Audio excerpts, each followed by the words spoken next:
Urdu album پر videos دیکھنے اور سننے والے معزز ناظرین السلام علیکم۔ ویڈیو شروع کرنے سے پہلے چینل کو سبسکرائب اور ویڈیو کو لائک کرنا بالکل مت بھولیے گا۔ صلاح الدین ایوبی رحمۃ اللہ علیہ کو مصر سے نکلے ہوئے 1 سال سے زیادہ کا عرصہ گزر چکا تھا اور اس دوران ان کی والدہ محترمہ کا بھی انتقال ہو چکا تھا اور وہ محاذ جنگ پر الجھے ہوئے تھے۔ اسی دوران میں صلاح الدین ایوبی رحمۃ اللہ علیہ کو پہلے بیٹے کی پیدائش کی خبر بھی ملی تھی اور انہوں نے سلطان نور الدین محمود زنگی رحمۃ اللہ علیہ کی نسبت سے اپنے بڑے بیٹے کا نام بھی نور الدین رکھا تھا۔ دمشق، شام اور ایڈیسا پر قبضہ کرنے کے بعد صلاح الدین ایوبی رحمۃ اللہ علیہ کو اپنے پیاروں کی یادیں ستانے لگی تھیں اور سامنے کوئی محاذ جنگ بھی نہ تھا، اس لیے صلاح الدین ایوبی رحمۃ اللہ علیہ نے مصر واپس جانے کا فیصلہ کر لیا۔ پھر جب وہ اپنے لشکر کے ہمراہ ایک فاتح کی حیثیت سے واپس جا رہے تھے تو تمام مقبوضہ علاقوں کے باشندے انہیں رخصت کرنے کے لیے اپنے گھروں سے نکل کر شاہراہوں پر جمع ہو گئے تھے اور رو رو کر التجائیں کر رہے تھے، آپ ہی ہمارے امیر ہیں، پھر ہمیں چھوڑ کر کہاں جا رہے ہیں۔ عوام کی محبتوں کا یہ مظاہرہ دیکھ کر صلاح الدین ایوبی رحمۃ اللہ علیہ اس قدر متاثر ہوئے تھے کہ خود بھی گھوڑے سے نیچے اتر آئے تھے اور انہیں مطمئن کرنے کی کوشش کر رہے تھے۔ حق تعالیٰ نے کچھ اور علاقے بھی میرے زیر انتظام کیے ہیں، اس لیے مجھ پر وہاں کے لوگوں کے بھی کچھ حقوق ہیں، میں ان کے حقوق ادا کر کے بہت جلد تم سے آ ملوں گا۔ کچھ لوگوں نے اس خوف کا اظہار کرتے ہوئے کہا، اگر آپ کے جانے کے بعد وہ ظالم دوبارہ لوٹ آئے۔ لوگوں کا اشارہ والی موصل، سیف الدین اور سلطان ملک صالح کے ظالم امراء کی طرف تھا۔ مجھے امید ہے کہ اب وہ جفاکار ادھر کا رخ نہیں کریں گے۔ صلاح الدین ایوبی رحمۃ اللہ علیہ نے اپنے عوام کی تالیف قلب کی خاطر مسکراتے ہوئے کہا، اور اگر وہ آئے بھی میں تم سے زیادہ دور نہیں ہوں، تمہاری ایک پکار پر دوڑا چلاؤں گا۔ آخر صلاح الدین ایوبی رحمۃ اللہ علیہ اپنے سارے علاقوں کے نظم و نسق کا جائزہ لیتے ہوئے اور امام عاملین کو سخت ہدایات دیتے ہوئے مصر پہنچے۔ مصر کی حدود میں پہنچتے ہی صلاح الدین ایوبی رحمۃ اللہ علیہ نے ایک اندھوناک خبر سنی۔ ایڈیسا سے رخصت ہوتے وقت والی مصر نے نیت کی تھی کہ وہ سب سے پہلے شیخ امام شرف الدین کی خدمت عالیہ میں حاضر ہوں گے اور پھر والدہ محترمہ کی قبر پر فاتحہ پڑھنے جائیں گے، مگر اس کی ایک خواہش ناآسودہ رہ گئی تھی، کیونکہ شیخ امام شرف الدین 15 دن پہلے انتقال کر گئے تھے۔ یہ جاں گداز خبر سن کر صلاح الدین ایوبی رحمۃ اللہ علیہ کو سکتہ سا ہو گیا، یہاں تک کہ جب یہ کیفیت ظاہر ہوئی تو والی مصر کی آنکھوں سے آنسو بہنے لگے۔ صلاح الدین ایوبی رحمۃ اللہ علیہ کو شیخ امام شرف الدین کے وصال کا اتنا ہی صدمہ ہوا تھا جتنا کہ اپنی والدہ محترمہ کی وفات کا، مگر ایک اعتبار سے والی مصر کو شیخ امام شرف الدین کے انتقال کا غم زیادہ تھا، کیونکہ والدہ محترمہ کی موت ان کے ذاتی نقصان میں شمار ہوتی تھی، مگر شیخ امام شرف الدین کا دنیا سے رخصت ہونا پوری ملت اسلامیہ کے لیے ایک نقصان عظیم تھا۔ امام اپنے وقت کے بہت بڑے عالم ہی نہیں تھے، نہایت عابد و زاہد اور مستجاب الدعوات انسان تھے۔ ان کی دعاؤں سے اللہ تعالیٰ اہل اسلام کے سروں سے بہت سی بلائیں ٹال دیا کرتے تھے۔ پھر جب صلاح الدین ایوبی رحمۃ اللہ علیہ نے مصر کے کچھ علماء اور امام کے خدمتکاروں سے ان کی بیماری کے بارے میں پوچھا تو والی مصر کو بتایا گیا امام بالکل صحت مند تھے۔ یہ تقریباً 1 ماہ پہلے کی بات ہے کہ ایک رات امام سو کر اٹھے تو انہیں ہلکا ہلکا بخار تھا۔ شروع میں اس معمولی سی بیماری کی طرف کوئی توجہ نہیں دی گئی، مگر جب بخار پڑتا ہی چلا گیا تو مصر کے تمام طبیبان خاص کو دکھایا گیا، مختلف دوائیں دی گئیں، مگر بخار میں کوئی کمی واقع نہ ہوئی، یہاں تک کہ سارے طبیب بخار کی وجہ جاننے سے قاصر رہے۔ پھر وصال سے 1 دن پہلے اپنے تیمارداروں اور خدمتکاروں کو مخاطب کر کے بار بار ایک ہی مخصوص جملہ فرماتے تھے، تمہاری ان دواؤں سے کچھ نہیں ہوگا، میرا وقت سفر آ پہنچا ہے، اب مصر کی زمین پر امام رہے گا یا مجاہد۔ خدمتکار امام سے ان الفاظ کا مفہوم دریافت کرتے تو کوئی جواب نہیں دیتے، بس یہی فرماتے کہ یہاں امام تو بہت ہیں مگر مجاہد کوئی نہیں، اگر میں مر گیا تو دوسرے امام پیدا ہو جائیں گے، لیکن تمہیں ایسا کوئی دوسرا مجاہد نہیں ملے گا، اللہ اس کی حفاظت کرے۔ پھر امام نے کلمہ شہادت پڑھا اور تیز ہوا کے جھونکے کی طرح دنیا سے رخصت ہو گئے۔ امام کے انتقال کی تفصیلات سن کر صلاح الدین ایوبی رحمۃ اللہ علیہ کی آنکھوں سے بہنے والے آنسوں میں شدت آ گئی اور اس کے ساتھ ہی اس کے تصورات میں وہ منظر بھی ابھر آیا کہ جب والی مصر ایڈیسا کے محاصرے کے وقت ایک حشیشہ کے خنجر سے زخمی ہو کر اپنے خیمے میں بے ہوش پڑے تھے اور شیخ امام شرف الدین خواب کی حالت میں اس کے قریب آئے تھے اور نہایت پرسوز لہجے میں اس کی صحت یابی کے لیے دعا فرمائی تھی۔ صلاح الدین ایوبی رحمۃ اللہ علیہ یہ راز کس کو بتاتے، بس دل ہی دل میں امام کی محبتوں کو یاد کر کے روتے رہتے۔ پھر قصر خلافت میں داخل ہونے سے پہلے اپنے پورے لشکر کے ساتھ اس قبرستان میں پہنچے جہاں امام شرف الدین کی آخری آرام گاہ تھی۔ سپاہیوں کا ہجوم دیکھ کر اہل شہر کو یوں محسوس ہو رہا تھا جیسے فاتح مصر کسی بادشاہ کے دربار میں سلامی کے لیے حاضر ہوا ہو۔ صلاح الدین ایوبی رحمۃ اللہ علیہ بہت دیر تک امام شرف الدین کی قبر پر کھڑے ہو کر فاتحہ خوانی کرتے رہے۔ اس دوران ایک لمحے کے لیے بھی اس کے آنسو نہیں تھمے تھے۔ پھر اسی سوگوار حالت میں صلاح الدین ایوبی رحمۃ اللہ علیہ اپنی والدہ کی قبر پر حاضر ہوئے۔ اشک بار آنکھوں کے ساتھ مادر مہربان کی مغفرت کے لیے دعائیں کیں اور سب سے آخر میں قصر خلافت پہنچے جہاں شمس النساء نے اپنے 1 سالہ بیٹے نور الدین کے ساتھ شوہر کا استقبال کیا۔ ابھی مصر میں صلاح الدین ایوبی رحمۃ اللہ علیہ نے آرام و سکون کے چند دن بھی نہیں گزارے تھے کہ سلطان ملک صالح نے ایڈیسا کے قلعے کو صلاح الدین ایوبی کے قبضے سے چھڑانے کے لیے ایک نئی چال چلی۔ اس نے بڑی بہن شمس النساء کو ایک محبت بھرا پر اثر خط تحریر کیا۔ میری عزیز بہن، یہ سیاست و ریاست کتنی بری شے ہے کہ خونی رشتوں کو بھی جدا کر دیتی ہے۔ تمہیں دیکھے ہوئے زمانے گزر گئے، بس خدا ہی جانتا ہے کہ میں اس حوالے سے تمہارے لیے اپنے دل میں کیسی تڑپ محسوس کرتا ہوں۔ اسے میری نادانی ہی سمجھو کہ میں اپنی نوعمر اور ناتجربہ کاری کے سبب دشمنوں کو دوست سمجھ بیٹھا اور ان کے فریب میں آ گیا۔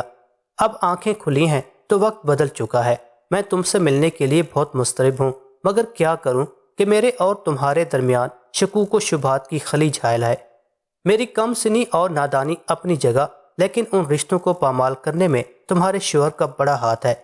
مجھے یہ کہنے میں کوئی جھجک محسوس نہیں ہوتی کہ والدہ محترمہ کی غلطی سے یہ رشتہ قائم ہوا جو کسی طرح بھی مناسب نہ تھا۔ یہ اس بے جوڑ شادی کا نتیجہ ہے کہ سلطنت نوریہ کی سالمیت کو شدید خطرہ لاحق ہو گیا ہے، اور اس خطرے کی بنیادی وجہ تمہارے شوہر کی غلامانہ ذہنیت ہے۔ دراصل صلاح الدین ایوبی تمہارے عظیم والد کی روح سے انتقام لینا چاہتا ہے، اور اس انتقام کی بھی بنیادی وجہ وہی احساس غلامی ہے کہ اس کے باپ دادا ہمارے بزرگوں کے سامنے دربار میں ہاتھ بندھے کھڑے رہتے تھے۔ تمہیں اندازہ نہیں کہ میں نے اسے سمجھانے کی کتنی کوششیں کی مگر ناکام رہا۔ تمہارے خیال میں اگر میں دروغے کوئی سے کام لے رہا ہوں تو اپنے شوہر سے پوچھو کہ اس نے صرف مصر کے علاقے پر قناعت کیوں نہیں کی، سلطان عادل کے علاقوں دمشق اور ایڈیسا پر قبضہ کیوں کیا؟ اگر وہ فطرتاً منتقم المزاج نہیں ہے تو اس نے خود پاس سے میرا نام خارج کیوں کیا؟ خاندان زنگی کی وارث میری مشفق و مہربان بہن، تم جانتی ہو کہ خطبے سے میرا نام خارج کرنا ایسا ہی ہے کہ جیسے تمہارے شوہر نے سلطان عادل کے فرمان کے ٹکڑے ٹکڑے کر دیے ہوں۔ کیا اس کا یہ عمل اس بات کی دلیل نہیں کہ وہ انتقاماً سلطان عادل کے نام و نشان مٹانے کے در پہ ہے؟ اس میں کوئی شک نہیں کہ آج تم میری والدہ محترمہ کی جگہ ہو، اس لیے میں تم سے التجا کر رہا ہوں کہ اپنے تنظیم والد اور خاندان زنگی کے عظمت و جلال کو بچانے کے لیے اپنے شوہر کو سمجھاؤ کہ وہ بلا تاخیر اپنے مقبوضہ علاقوں میں دوبارہ میرے نام کا خطبہ جاری کرے، اور اس کے ساتھ ہی دمشق اور ایڈیسا کے علاقے مجھے واپس لوٹا دے۔ اگر تم نے میری اس درخواست پر فوری کارروائی نہیں کی تو میں سمجھوں گا کہ تم سلطان عادل کی حقیقی وارث نہیں ہو، اور میں تمہیں اس وقت سے بھی ڈراتا ہوں کہ تم میدان حشر میں اپنے مرحوم و مغفور والد کو کیا جواب دو گی۔ شمس النساء نے اپنے چھوٹے بھائی کے خط کو کئی بار پڑھا، پھر اس نے سلطان ملک صالح کا وہ خط اپنے شوہر صلاح الدین ایوبی رحمۃ اللہ علیہ کے سامنے رکھ دیا۔ والی مصر نے بڑے ضبط و تحمل کے بعد وہ ریاکارانہ تحریر پڑھی اور کسی تاثر کا اظہار کیے بغیر اپنی شریک حیات سے سوال کیا، آپ کیا چاہتی ہیں؟ شمس النساء نے فوری طور پر کوئی جواب نہ دیا، خاموشی سے شوہر کی طرف دیکھتی رہیں۔ صلاح الدین ایوبی شمس النساء کی مجبوریوں سے واقف تھا۔ ایک طرف اس کا حقیقی چھوٹا بھائی تھا جس نے بڑی بہن سے درخواست کی تھی، اور دوسری طرف اس کا شوہر ایک عورت کے لیے یہ بڑا سنگین آزمائی لمحہ تھا۔ جب دونوں قریبی رشتے گردش حالات کے سبب آپس میں متصادم ہو گئے تھے، صلاح الدین ایوبی رحمۃ اللہ علیہ نے اپنی شریک سفر کی ذہنی کشمکش کو دور کرنے کے لیے مسکراتے ہوئے کہا، ایک چھوٹے بھائی نے پہلی بار اپنی بڑی بہن سے کوئی سوال کیا ہے، میرے خیال میں اسے خالی ہاتھ لوٹا دینا مناسب نہیں۔ اگر آپ چاہیں تو دمشق اور ایڈیسا کے علاقے سلطان کو واپس کر دیں، میں دوبارہ ان کے نام کا خطبہ جاری کرا دیتا ہوں۔ شوہر کی بات سن کر شمس النساء کی آنکھوں میں دنیا بھر کی محبت سمٹ آئی۔ پھر اس نے ایک قسم دل نواز کے ساتھ صلاح الدین ایوبی رحمۃ اللہ علیہ کو مخاطب کرتے ہوئے کہا، مجھے یقین تھا کہ ایسی نازک ساعتوں اور آزمائشی لمحوں میں آپ مجھے تنہا نہیں چھوڑیں گے۔ میں ہمیشہ اس بات پر نازاں رہوں گی کہ آپ نے اہل وفا کی طرح رسم وفا نبھائی۔ سلطنت اسلامیہ ہماری موروثی جاگیر نہیں کہ سلطان ملک صالح اس پر اپنا دعویٰ ثابت کرے۔ سلطان عادل کا حقیقی جانشین وہی ہوگا جو ان کے نقش قدم پر چلتے ہوئے اپنی پوری زندگی اہل ایمان کی فلاح و بہبود کے لیے وقف کر دے۔ آپ کے روز و شب کا ایک ایک لمحہ میرے سامنے ہے۔ آپ کے دل میں بھی ملت اسلامیہ کے لیے وہی تڑپ ہے جو میرے بابا محترم کے سینے میں بھی ایک مستقل درد بن کر رہتی تھی۔ میں ملک صالح کو سلطان عادل کی جانشینی کا اہل نہیں سمجھتی۔ میرا اور اس کا خونی رشتہ ضرور ہے جو مرتے دم تک قائم رہے گا، اگر وہ خود غرض و نادام محبتوں کا رشتہ توڑ چکا۔ یہ جاننے کے بعد کہ ملک صالح آپ کی جان کے در پہ ہے، میں اس سے کوئی رشتہ کیسے قائم رکھ سکتی ہوں؟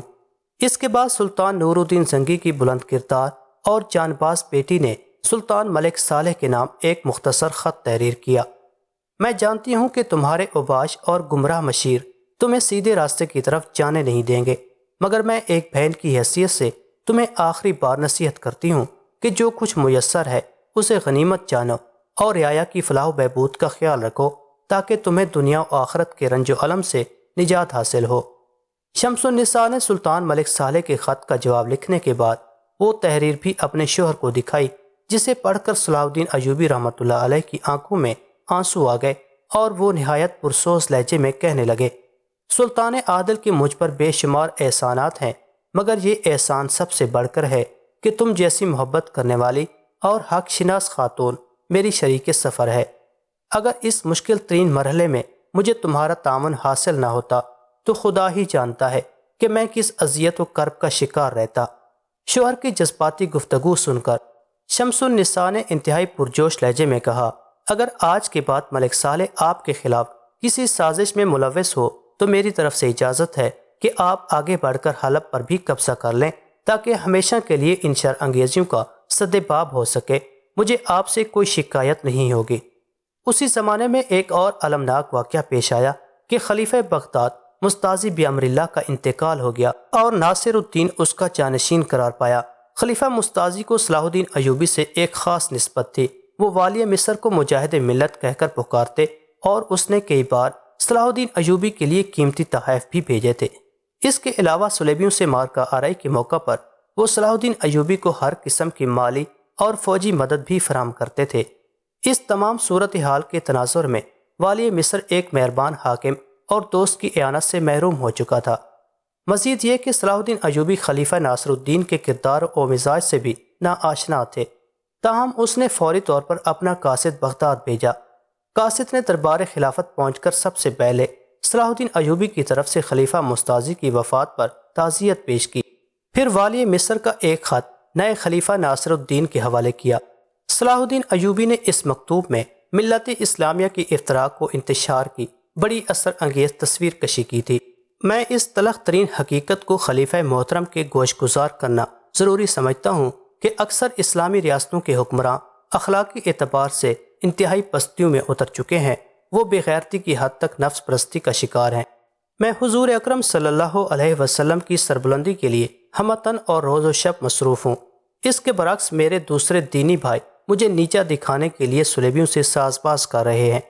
یہ کیسی عجیب بات ہے کہ اسلامی ریاستوں کے خزانے اور دیگر مادی وسائل اسلام ہی کے خلاف استعمال ہو رہے ہیں۔ میں نے اب تک صرف سلطان عادل کے احترام میں حلب کو ملک صالح کے زیر تصرف رہنے دیا ہے، مگر اس عاقبت نااندیش حاکم کی کینہ پروری کا یہ عالم ہے کہ اس نے 2 بار حشاشین آدم خوروں سے مجھ پر حملہ کرایا۔ یہ تو محض تائید الہی ہے کہ میری زندگی شیاطین کے شدید حملوں کے باوجود محفوظ رہی۔ میری خلیفہ محترم سے التجا ہے کہ اپنا اثر و رسوخ استعمال کر کے ان بے عقل حاکموں کو سمجھائیں جو اپنی محکومی کے ساتھ اہل ایمان کی غلامی کا بھی انتظام کر رہے ہیں۔ خادم اسلام صلاح الدین ایوبی۔ عباسی خلیفہ ناصر الدین نے بہت ذوق و شوق کے ساتھ صلاح الدین ایوبی کا خط پڑھا، پھر والی مصر کو قیمتی تحائف بھیجے اور جواب میں ایک محبت آمیز اور پرجوش خط تحریر کیا۔ میں اپنے پیشر و خلیفہ مستاذی بامر اللہ مرحوم و مغفور کی طرح آپ کو مجاہد اسلام تصور کرتا ہوں اور آپ کے تمام اصلاحی اقدام کو ملت اسلامیہ کے حق میں مفید تر سمجھتا ہوں۔ میں اپنی طرف سے کوشش ضرور کروں گا کہ تمام اسلامی ریاستوں کے حاکم اگر ایک پرچم کے نیچے جمع نہیں ہو سکتے تو کم از کم ایک دوسرے کو نقصان نہ پہنچائے۔ رہا باطنیوں کا معاملہ تو وہ کسی بھی اعتبار سے قابل معافی نہیں۔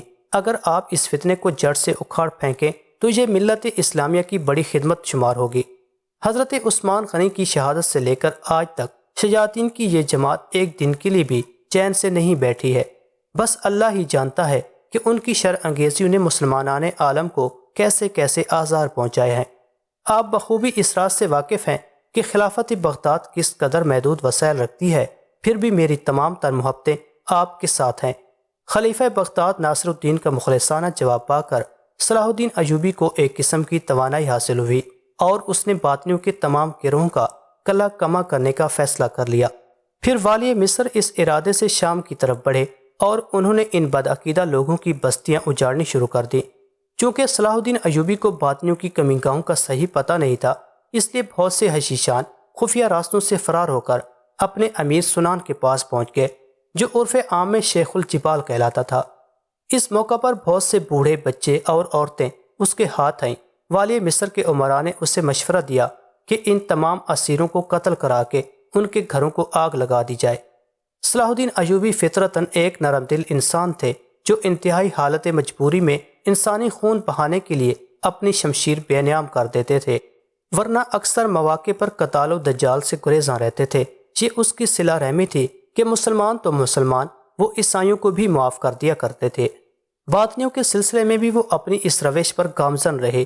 یہ ناتواں بوڑھے، کمزور عورتیں اور معصوم بچے میرا ہدف نہیں۔